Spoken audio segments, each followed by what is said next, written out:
All right, so I just dropped the kids off at school and I should be on the water, but we had another one of those late winter 30-degree temperature drops, tons of wind, and we decided not to fish today. So I got to find something to keep myself busy. There's always something to do. So yeah, I'm probably gonna go and grab a couple things from the house, run out to the river, maybe just take a little look around. It's that time of year where we're sort of like transitioning from winter to spring, and just kind of like to get out there, even if I'm not out in the boat fishing, just going out and kind of checking things, seeing how the ramps look, seeing what the water conditions are like, just kind of prepping, just kind of getting myself prepared mentally for getting out there and doing it. Springtime's one of the best times of year around here, but we're not quite there yet. We're having a lot of spring-like conditions. I mean, 2 days ago it was in the upper 80s, bright and sunny, and was definitely feeling like spring, almost early summer. But today's high is going to be 49, so yeah, it's a little different. So you just kind of be all over the place this time of year. Can't really plan too far in advance.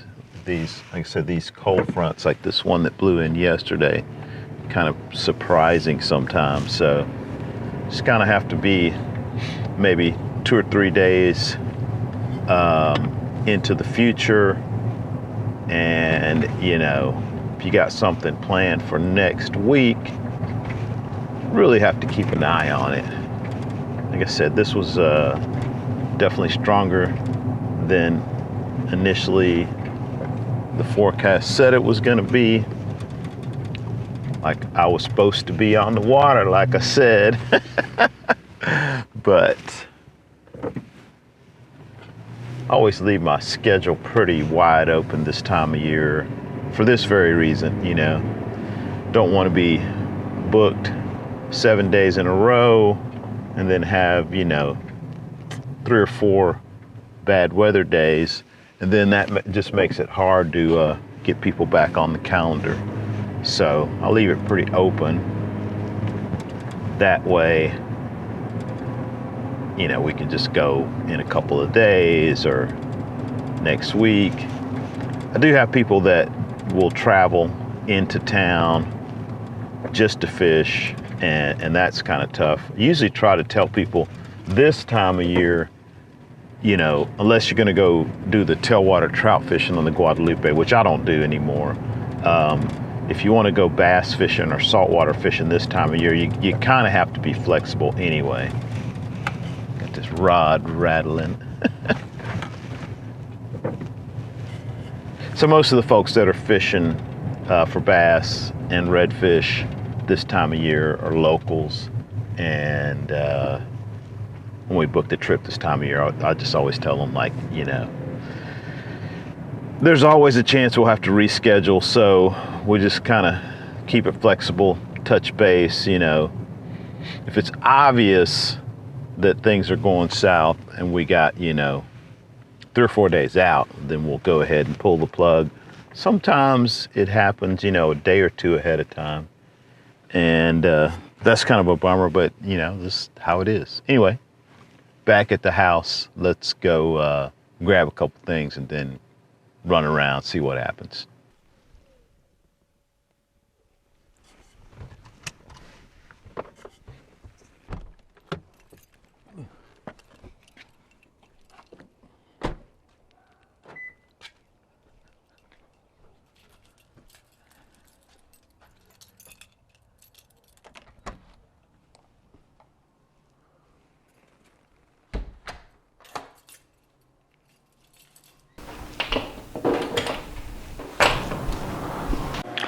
Gotta grab a couple things out of here.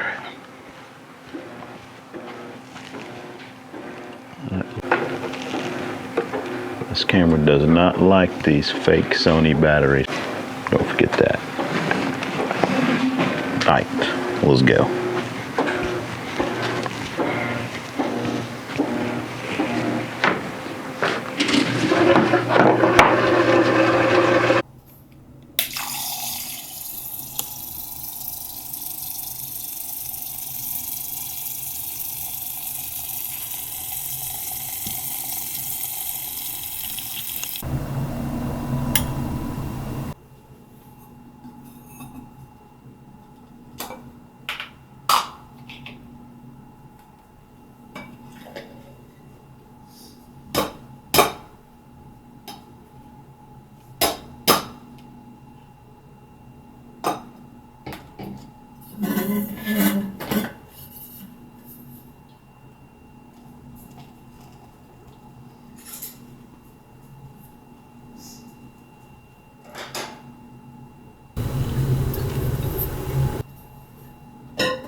So I'm really not excited about what I'm up to today, but you know, it's just part of the gig.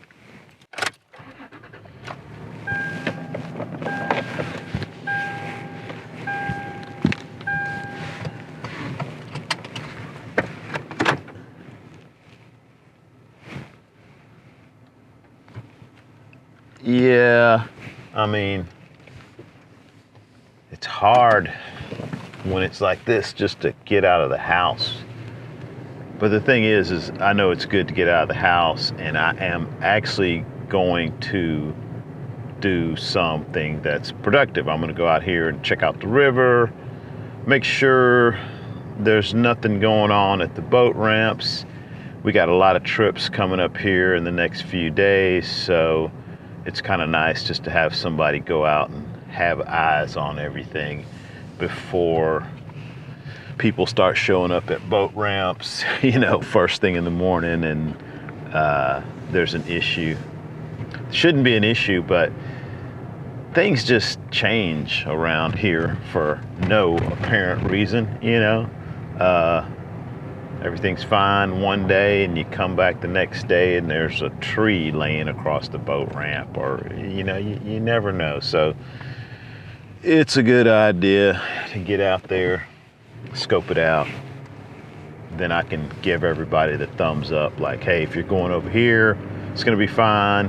If you're going over here, there's an issue. Maybe there's a bunch of folks that are gonna be camping on the river overnight. You may wanna go somewhere else. Anything. So the closest access point to the river is about 35 minutes from my house, but the closest access point that we use to launch boats. But I'm actually gonna go and maybe check out a different spot on the way there. So there's a spot that we can put the boats in sometimes, but I just want to check there to look at water clarity, because the water clarity is probably our biggest issue with the river, and it's becoming more and more of an issue.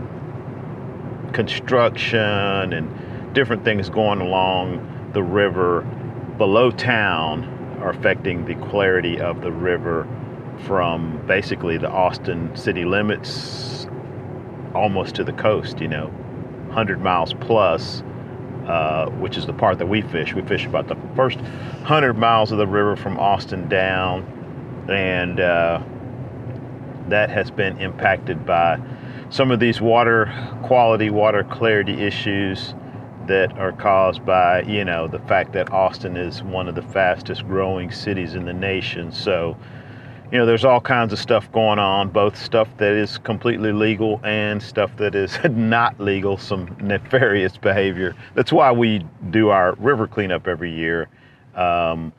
We've pulled out like 50 tons of trash from the river, the first maybe 60 or so miles of the river.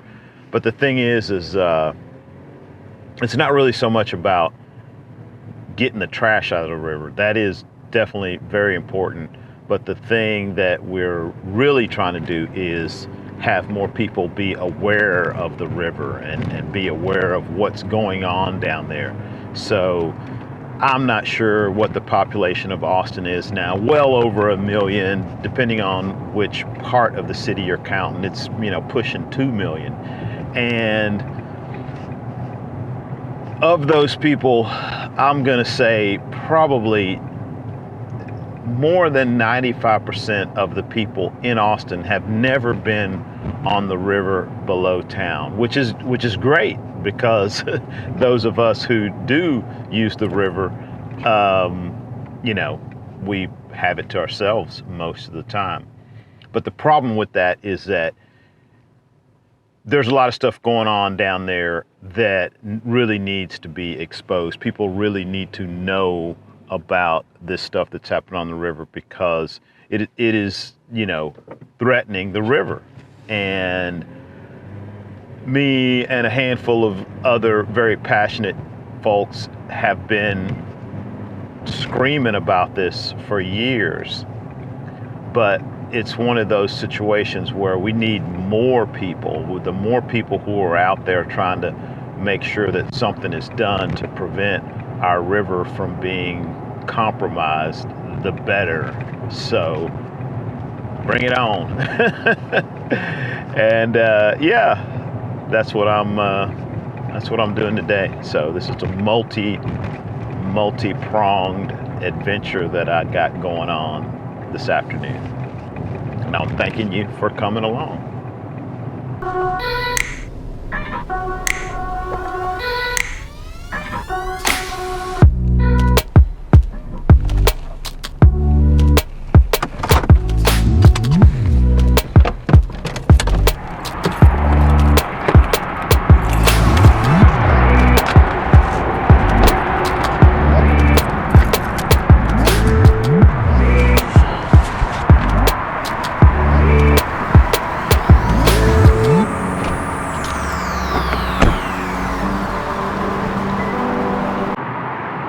Let's go over here and check this out. This is like the closest access point to Austin. Well, you can access the river right at the dam. But this is the first place that you could potentially launch a boat. I love this little plaque here.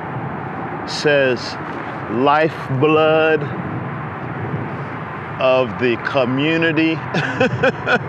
And just like actual lifeblood, most people have no idea what it looks like. So I think that's part of our problem. Really nice park down here though. The city has spent a lot of money putting this together. This used to be kind of well, it wasn't kind of, this was like a bad part of town. People didn't come over here. So a lot of nefarious things went down because nobody was paying attention. It's a little different now. We used to be able to launch our boats here, but the city decided that, well, actually the Texas Department of Transportation decided that they would block this all off in an effort to prevent erosion, but pretty certain that this was just an effort to prevent people from driving into the river, just something that used to be a problem. The thing is it also prevents people who lawfully and legally want to launch a boat that they can't carry to the river. So I really don't think that this section here of this barrier is doing anything to prevent erosion, but that's the word. Not too concerned about the erosion. There's quite a bit of it going on down here, and yeah, the rock barrier up there is not really doing a great job. All right, so I did not bring my polarizing filter today, so we got a little glare. Wasn't planning on going fishing, but you can see this water is super clear right here. This is what it looks like coming out of the dam. You would think that is what it would look like on downstream, and that used to be the case in the past. Yeah, so like I said, I've been yelling about this for a long time, and it's kind of weird because the fishing on the river is still really good when conditions are good. The problem is conditions are not good a lot more often than they used to be, and I'm 100% certain it's all related to water clarity and whatever's going on that is causing the water clarity to decline as you get downriver. And there, we're not talking about a long ways downriver, you know, just 5 miles down that way. There's not anything that, you know, there's no tributary creeks that are muddy. There's no, you know, legal, you know, construction going on the river. There's something going on, and it's time we figure this out.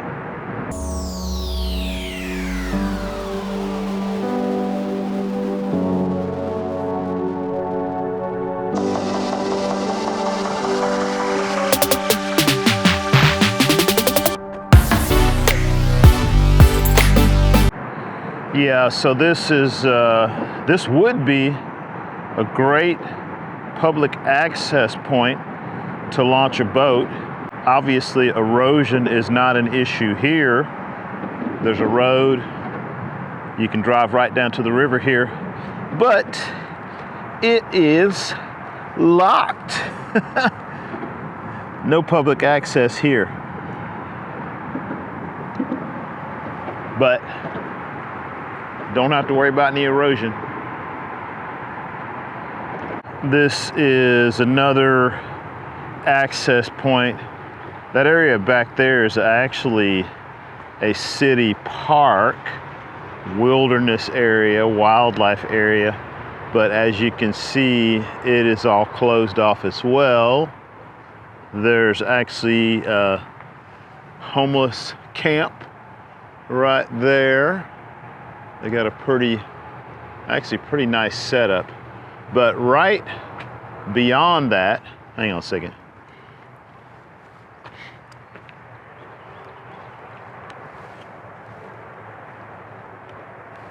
So this whole area back here behind me is about to be a multi-million dollar multi-use development right on the river.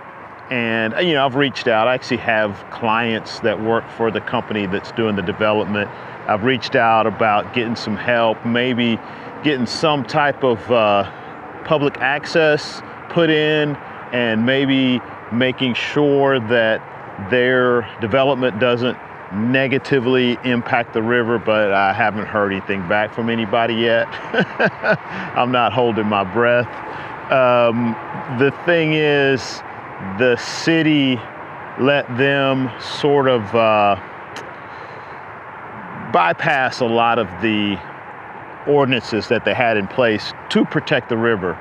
And it's gonna bring a lot more money. These homeless folks will definitely be kicked out of there, and I'm assuming that this park is gonna get developed and it's gonna be nice, and all that's great, except for the homeless folks. They got an issue. But the thing is as far as I can tell, nobody is doing anything to help protect the river, to preserve the quality of the water going into the future. And that's why I'm pissed. So yeah, let's go check out another spot. So like I was saying, I've always been kind of torn about this whole thing that I'm doing now, and that is calling attention to this situation. I've been kind of torn because I don't want people to think that the river is not good, or that it's not worth fishing, or it's just gone, it's just totally messed up.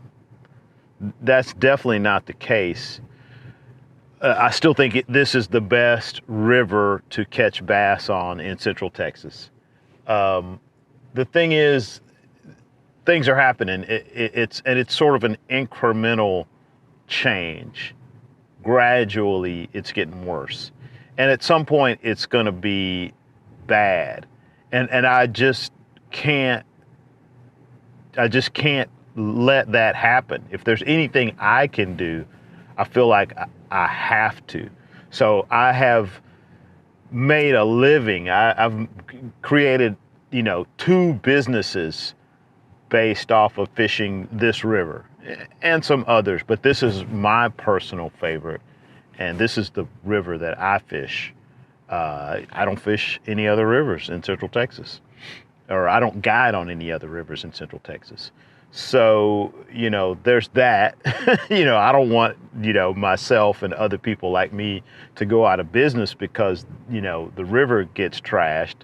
But I just feel it's my responsibility. I owe this place that much. It's taking care of me, and I feel like I need to take care of it. So that's what we're doing. And this is just the beginning. You may see multiple videos like this.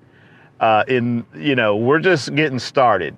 So there's people who are helping the problem, and there are people who are making it worse, and there's people that are not doing anything and therefore allowing it to get worse. And hopefully this will be a wake-up call to all those people, the folks that are helping and the folks that aren't helping, that this is an important resource we have here in Austin, Texas. We're super lucky to have it, and we need to do what we can right now to preserve it so that it continues to be the amazing waterway that it is.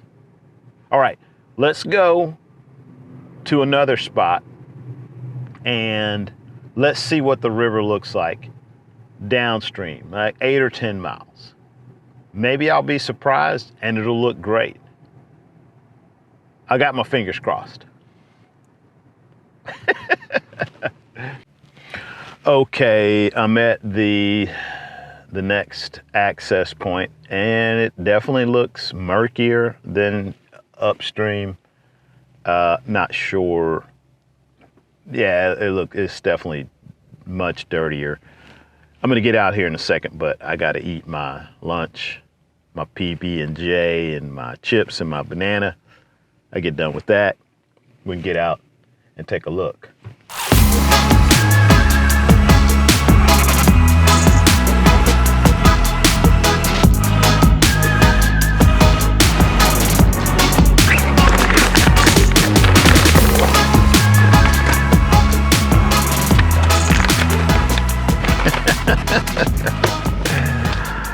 I'm sure you guys don't want to watch me eat this sandwich, so I'm just going to turn the camera off for a few. So that's pretty cool. I ran into the Austin Youth River Watch group. They're out with some high school students doing water samples. And they're actually one of the groups that has done water samples on the Colorado River, you know, for longer than just about anybody else. And it's a great program. They take kids out, they expose them to the river, and they are a big part of taking care of the river going into the future. So it's a really great program. Look them up, Austin Youth River Watch. I believe their website is riverwatchers.org. Anyway, that is one positive thing that I have seen today.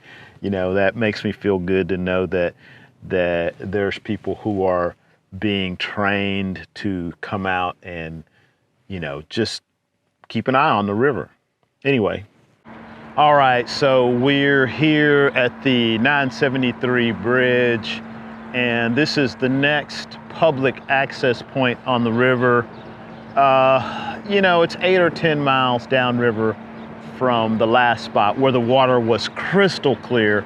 And as you can see behind me, it is not clear anymore.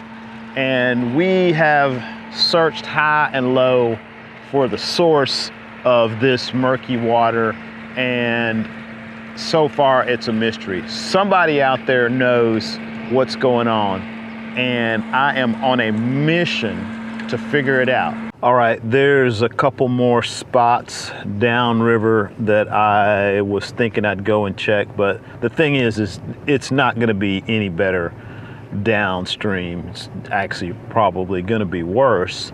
So I'm gonna head home and get this